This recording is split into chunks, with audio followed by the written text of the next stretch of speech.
Hello student, आज next topic शुरू होगा नेचुरल एक्सेप्टेंस ऑफ वैल्यूज़। ठीक है, नेचुरल प्राकृतिक रूप से गुणों को अपनाना, एक्सेप्ट करना, प्राकृतिक रूप से गुणों को अपनाना। कैसे हम प्राकृतिक रूप से गुणों को अपना सकते हैं और किस प्रकार से वो हमें फ़ायदा देते हैं। हमें आजकल की जो जनरेशन है वो कभी वैल्यूज़ को मानती नहीं है, उन्हें अपनाना नहीं चाहती। तो आज हम बात करेंगे नेचुरल एक्सेप्टेंस ऑफ वैल्यूज़ पे। When we accept the good qualities and virtue naturally, जब हम अच्छे गुणों को, अच्छे क्वालिटीज़ को प्राकृतिक रूप से एक्सेप्ट करते हैं, इट मीन्स, इसका मतलब है that our ego is not disturbing. तब इसका मतलब है कि हमारी ईगो डिस्टर्ब नहीं हो रही है और ना ही हमारी ईगो जो है डिस्टर्ब करेगी हमारे प्राकृतिक सीखने की क्रिया को। यानी कि अगर हम प्राकृतिक ढंग से अपने मन से कभी गुणों को या क्वालिटी को या अच्छी चीज़ों को सीखना चाहते हैं, तो इसका मतलब ये होता है कि हमारी ईगो अब कहीं भी हमारे सीखने के रास्ते में नहीं आएगी। लर्निंग स्टॉप्स, किसी भी प्रकार का बैरियर क्रिएट नहीं करेगी, क्योंकि अगर लर्निंग में कोई भी बैरियर आ जाता है तो लर्निंग का जो प्रोसेस है वो कहीं ना कहीं ऑटोमेटिकली अपने आप ही रुक जाता है। Learning stops when ego start, learning stops when ego start. जैसे ही हमारी ईगो शुरू होती है और लर्निंग स्वतः ही रुक जाती है।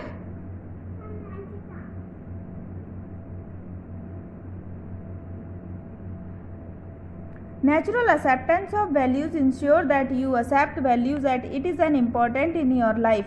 प्राकृतिक रूप से ग्रहण करना ऑफ वैल्यूज, गुणों का, ensure that you accept value, यह समझाता है कि आप गुणों को एक्सेप्ट कर रहे हैं as it is as important in your life, और यह आपके जीवन में बहुत महत्वपूर्ण है।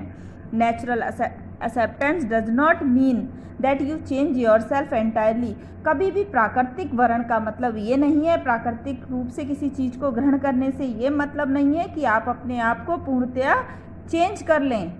But it means that you are accepting values and improve your self for your betterment. बल्कि उसका मतलब ये होता है कि आप अच्छी चीज़ों का चुनाव कर रहे हैं, आप अपने आप को सुधार रहे हैं, आप अपने आप को और बेटर बना रहे हैं। The truth is that the inculcation of universe value is the result of right understanding.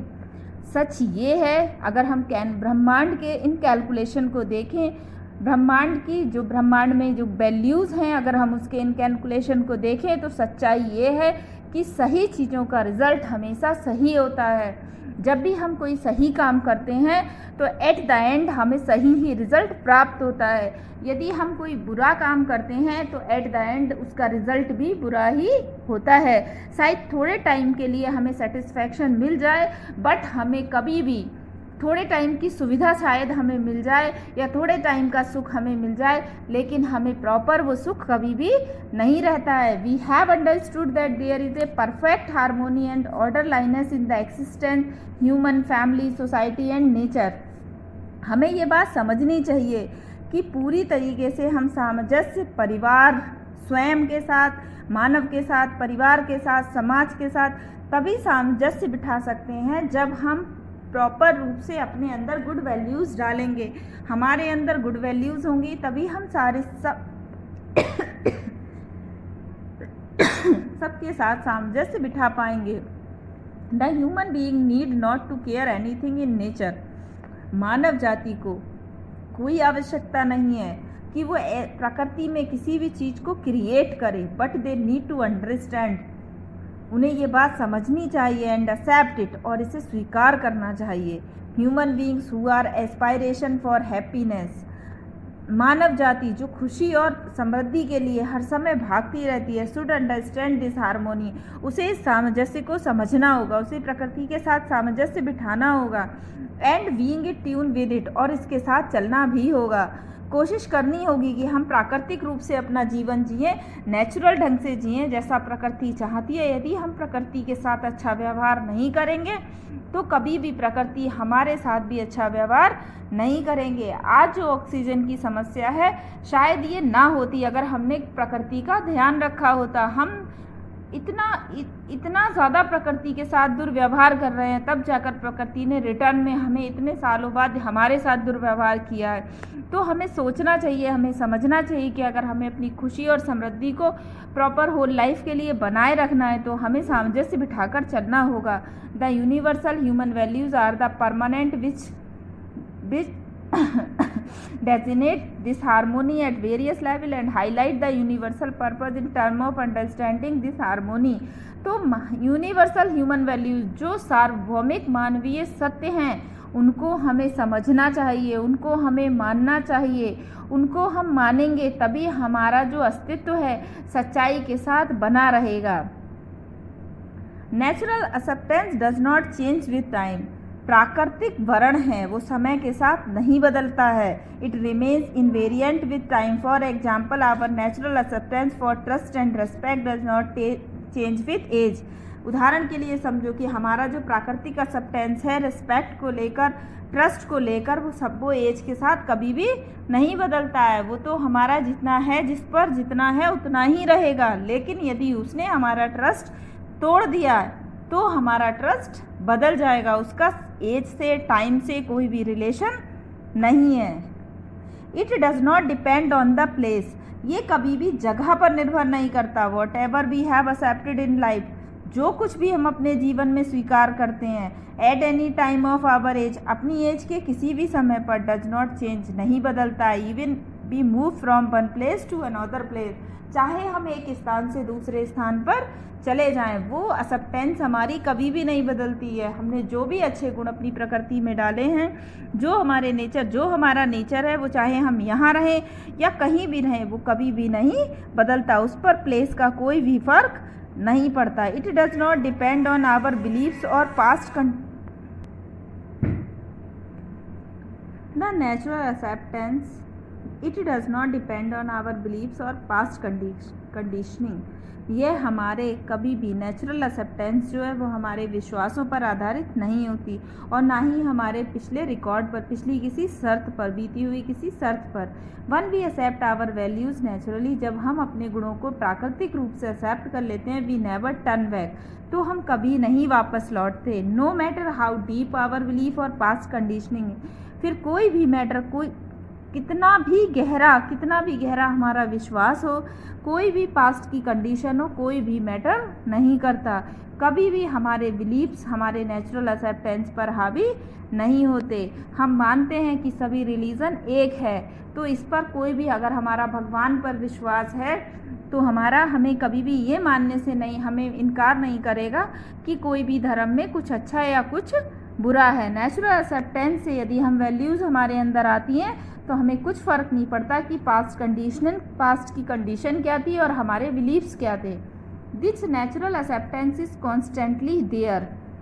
जो प्राकृतिक एक्सेप्टेंस है वो कॉन्स्टेंटली होती है, यानी कि natural acceptance is always there. प्राकृतिक चुनाव जो है वो हर समय हमारे साथ है। वॉट एवर वी डू, चाहे हम जो कुछ करें, this natural acceptance is with in us, वो हर समय हमारे साथ है। It is telling us what is right और व्हाट इज़ रॉन्ग, और वो हर वक्त हमें बताता है कि क्या सही है और क्या गलत है। तब ही जाकर हमारे अंदर नेचुरल वैल्यूज़ का आगमन होता है। हम तभी नेचुरल वैल्यूज़ को अच्छी तरह समझते हैं जब नेचुरल एक्सेप्टेंस हमें हर समय ये बताता है कि हमें क्या सही है और क्या गलत है। कहीं ना कहीं हमें ये हर टाइम पता होता है कि हमें क्या करना चाहिए और क्या नहीं करना चाहिए। Natural acceptance is the same for all of us. It is part and parcel of every human being. Natural acceptance सभी के लिए एक जैसा होता है। It is part and parcel of every human beings, ये प्रत्येक मानव जाति के जीवन का हिस्सा है। It is part of humanness, ये मानवता का अंश है। दो each one of us may have different likes and dislikes and means to live और एंड रिएक्ट इट। प्रत्येक व्यक्ति के लाइक्स और डिसलाइक्स अलग अलग होते हैं। उनका रहने का तरीका, जीने का तरीका, रिएक्ट करने का तरीका भी अलग अलग होता है। But if we go deep in our mind, यदि हम गहराई में अपने मन की जाते हैं, to the purpose of work, behaviour, efforts, etc, तो हमें पता लगता है कि हमारे काम करने का उद्देश्य, हमारा बिहेवियर, हमारे प्रयास क्या हैं। Are based on common goals like need to be happy.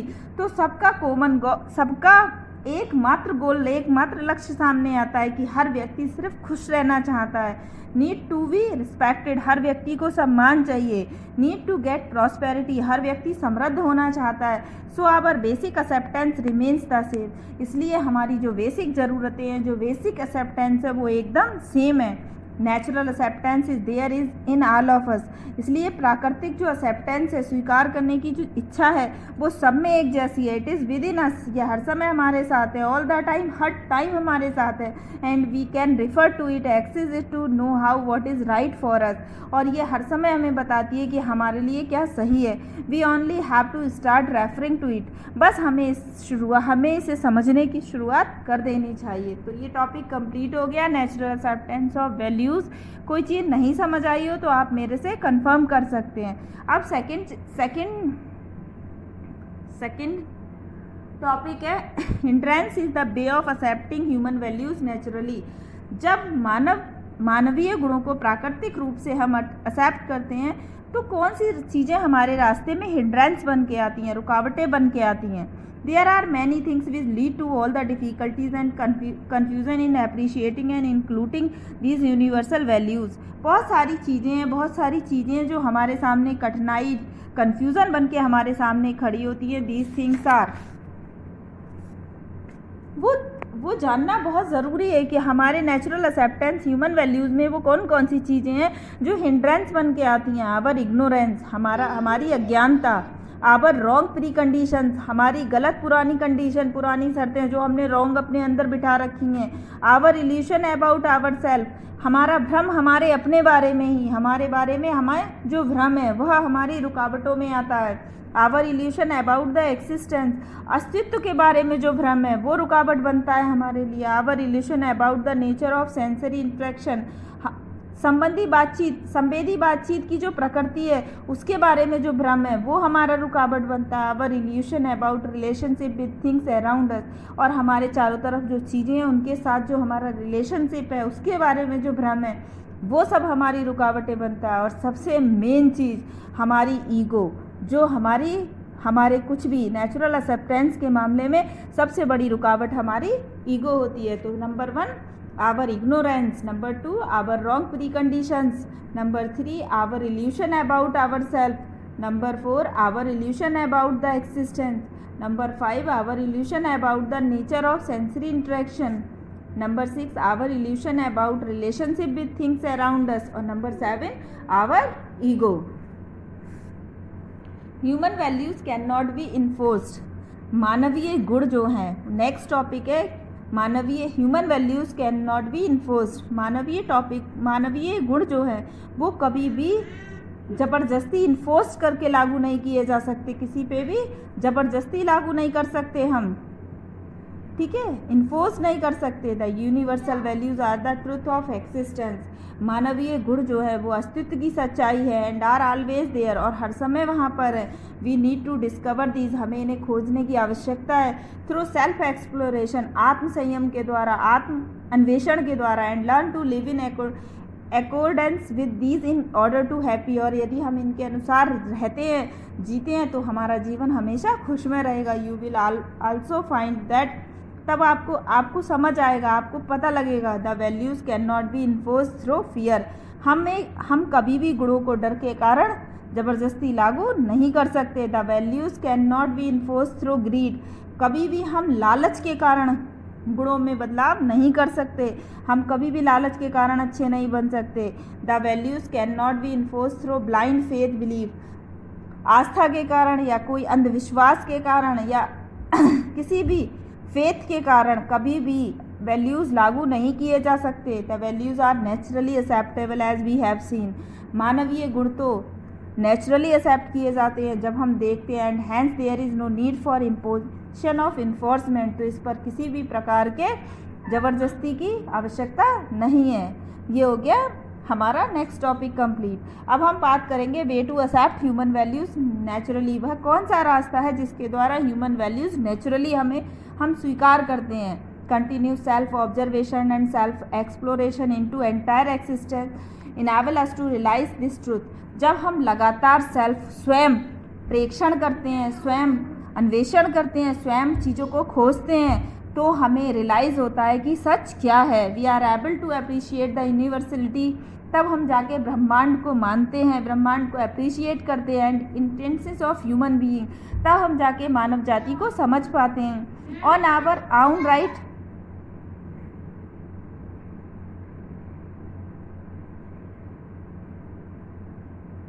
On our own rights, ये हमारे अपने राइट्स हैं, अपने नियम हैं। We can experience so such a realization lead to fulfillment at all level, हम सभी स्तरों पर रियलाइज़ कर सकते हैं, हम सभी स्तरों पर इन चीज़ों को मान सकते हैं। Once we are able to get rid of our false pre conditioning, एक बार हमने अगर अपनी बुराइयों से, अपनी पूरी आदतों से छुटकारा पा लिया तो and anchor our self to our natural acceptance, तो हमारी प्राकृतिक सीखने की, प्राकृतिक गुणों को अपने अंदर उतारने की जो क्रिया है वो स्वतः चालू हो जाएगी। The inculcation of human beings become spontaneous and this true for all human beings and for all times, ये बिल्कुल सच है कि सभी मानव जाति के लिए हर समय ये प्रक्रिया खुली हुई है। This is what all us really cherish and a human being we all have requested potential to realize it, बस हमें ये वास्तविकता जाननी है कि मानव जाति के लिए क्या चीज़ सबसे ज़्यादा सही है और हमें किसे कहाँ तक महसूस करना है। This understanding is thus a source of great solace, great relief, great confidence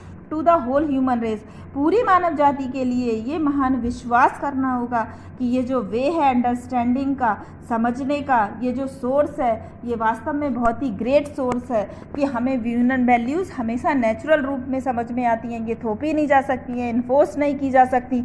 और इसके मामले में हमारी इग्नोरेंस, हमारी ईगो, हमारे जो इल्यूशन है, हर चीज़ के बारे में हमारे जो भ्रम है, वही हमारे नेचुरल ह्यूमन नेचुरल एक्सेप्टेंस में सबसे बड़ा रुकावटें बनती हैं। तो इसलिए हमें इस प्रोसेस को अपने स्वयं के आत्म संयम से, स्वयं के आत्म अन्वेषण के द्वारा हमें ये समझना होगा। हमें नैतिकता मतलब हमें चेतना में रहना होगा, हमें कॉन्शियस रूप से समझना होगा कि वास्तविकता क्या है, नेचुरल एक्सेप्टेंस किस हद तक हम कर पा रहे हैं, नहीं कर पा रहे हैं। तो ये टॉपिक फ़िलहाल कंप्लीट हुआ। नेक्स्ट टॉपिक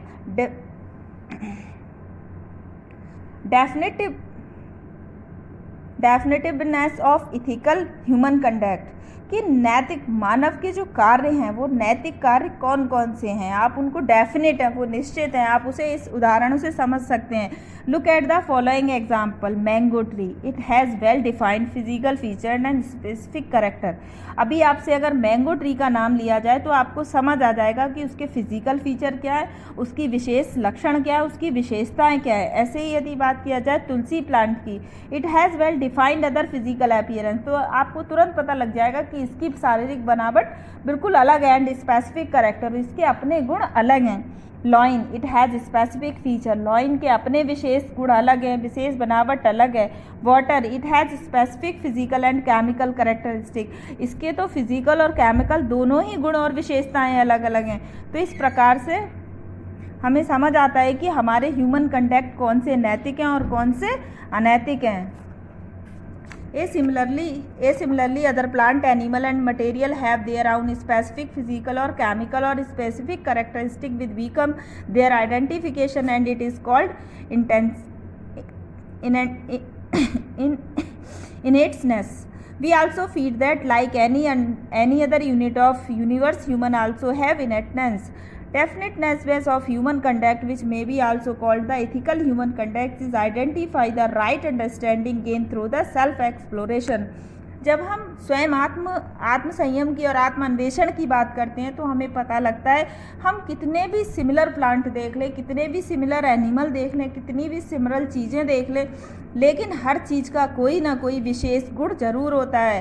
तब हमें उसके विशेष गुण से हम उसकी पहचान करते हैं, यही इनेटनेस कहलाती है। और जब हम महसूस करते हैं कि उसकी ज़रूरत क्या है हमारे लिए, तब हमें तब अंतर पता लग जाता है कि हम अपने आत्म अन्वेषण के द्वारा उसके अंतर को जान जाते हैं। तब हमें पता लग जाता है कि उसका अंतर क्या है। Everybody including wants to have a definite conduct, प्रत्येक व्यक्ति के अंदर कोई ना कोई निश्चित कार्य होता है, but presently we may not be able to ensure that because our life is based of pre conditioning और assumption which are not in concerns with the truth और द राइट अंडरस्टैंडिंग। प्रत्येक व्यक्ति के अंदर कोई ना कोई गुण विशेष होता है, लेकिन आज के टाइम में जब हम प्री कंडीशन पर जी रहे हैं, पुरानी शर्तों पर जी रहे हैं, पुराने विश्वासों पर जी रहे हैं, तब हमें ये सच्चाई का पता नहीं लगता, हम समझ ही नहीं पाते कि हमारे लिए क्या सही है। और present scenario is divide of satisfaction, और आज तो कोई भी व्यक्ति एवरीबडी इज डिससेटिस्फाई, हर व्यक्ति असंतुष्ट है, किसी को भी संतुष्टि नहीं है। डिफरेंटली बाई डिफरेंट पीपल, अलग अलग प्रकार के लोग अलग अलग प्रकार से मतलब असंतुष्ट हैं। तो the definite ways of ethical human conduct can easily be understood is term of, तो अगर हमें ये मतलब हमें जो अनिश्चितता को समझना है तो हम अलग अलग टर्म में समझ सकते हैं, जैसे वैल्यू, पॉलिसी, करेक्टर। वैल्यू को मूल्य कहते हैं, पॉलिसी को मिट्टी कहते हैं और करेक्टर को चरित्र कहते हैं। It is the same for all human being, जो सब में एक जैसे होते हैं। We can easily able to understand the universality of ethical human conduct, बहुत आसानी से हम समझ सकते हैं कि नैतिक मानवीय गुण कौन से हैं, which is consonance with the universal human values, क्योंकि पूरे ब्रह्मांड में हर मानव जाति के लिए कुछ मानवीय मूल्य समान हैं। वैल्यूज़ की बात करें तो आप चार्ट देखो, वैल्यूज़ इन सेल्फ। अगर हम वैल्यूज सेल्फ की बात करें तो हैप्पीनेस, पीस, सेटिस्फैक्शन और ब्लिस, सिर्फ हम चार चीज़ों के बारे में सोचते हैं, सुख के बारे में, शांति के बारे में, संतोष के बारे में और आनंद के बारे में। इसके अलावा हम कुछ भी लाइफ में नहीं चाहते। सुख, शांति, संतोष और आनंद, यही हमारा जीवन मलय है। वैल्यूज़ इन ह्यूमन, अगर हम मानव जाति में देखें, संबंध मूल्य, अगर हम मानव जाति में देखें तो एस्टैब्लिश्ड वैल्यू, यानी कि हमारे मतलब हमारे जो संबंध होने चाहिए वो प्रगाढ़ होने चाहिए। एक्सप्रेस्ड वैल्यूज़, शिष्ट मूल्य, मतलब हम अपने गुणों को अच्छी तरीके से एक्सप्रेस कर पाएँ। Values of human being in participation in human order, यानी कि मानव मूल्य क्या होने चाहिए। परसिवेंस, ब्रेवरी, जनरसिटी, काइंडनेस, बेनिफिशियंस और कंपेशन, यानी कि धीरता, वीरता, उदारता, दया, कृपा और करुणा। ठीक है, मनुष्य के अंदर किन किन चीज़ों का होना जरूरी है। धीरता का, मनुष्य वीर होना चाहिए, उदार होना चाहिए, दयावान होना चाहिए, कृपालु होना चाहिए और थोड़ा सा करुण भी होना चाहिए।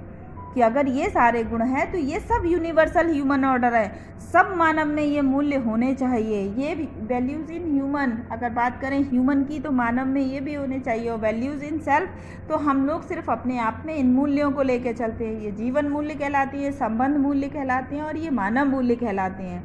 Values of human being in interaction with the rest of nature, यानी कि वास्तु मूल्य किसे कहते हैं। तो यूटिलिटी इन वैल्यूज़, यानी कि यूटिलिटी वैल्यूज़, जितने भी उपयोगिता के नियम हैं वो सारे यूटिलिटीज़ वैल्यूज़ कहलाते हैं। जो भी जिस चीज़ की भी हम उपयोग करते हैं उसे उस हद तक उपयोग करना चाहिए कि उसका दुरुपयोग ना हो जाए। आर्टिस्टिक वैल्यू, यानी कला मूल्य, जैसे किसी भी काम को करना एक कला है, कोई भी काम सीखना एक कला है, तो वो सारे मूल्य हमारे आर्टिस्टिक मूल्य कहलाते हैं। तो ये वैल्यूज़ हमारा यहाँ पर कंप्लीट हो गया। ठीक है, नेक्स्ट है हमारा पॉलिसी, यानी कि नीति।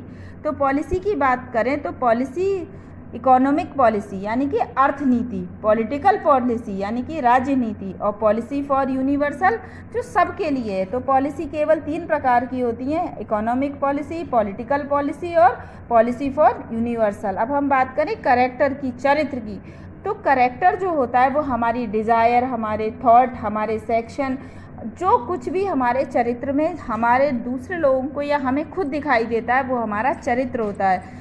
हमारे हर व्यक्ति के चरित्र में कुछ ना कुछ अनिश्चितता होती है, हमारे व्यवहार में कुछ ना कुछ अनिश्चितता होती है। यदि हमें अपने कैरेक्टर में कुछ चीज़ों को अच्छी तरह से अपने अंदर उतार लें तो हमारा कैरेक्टर हर किसी के लिए मूल्यवान हो सकता है। Chastity conjugal relationship, chastity husband wife relationship, मतलब हमें विश्वास, हर रिलेशनशिप में हमारा विश्वास, हमारी मतलब हमें धोखा नहीं देना चाहिए, हमें कोई भी ये उसमें विश्वास बनाए रखना चाहिए, चाहे वो हस्बैंड वाइफ का रिलेशन हो या कोई भी रिलेशन हो। Rightful production equitation of utilization of wealth, हमें धन का, हमें पैसे का सही प्रयोग करना चाहिए। Human behaviour and work with kindness, हम जितने भी काम करें, जो भी ह्यूमन बिहेवियर, जो भी हमारा व्यवहार हो, वो बिल्कुल दया के साथ होना चाहिए। तो इस प्रकार से हमारा ये अभी का आज का टॉपिक ख़त्म होता है। अब बात करेंगे नेक्स्ट टॉपिक में, तब तक के लिए धन्यवाद।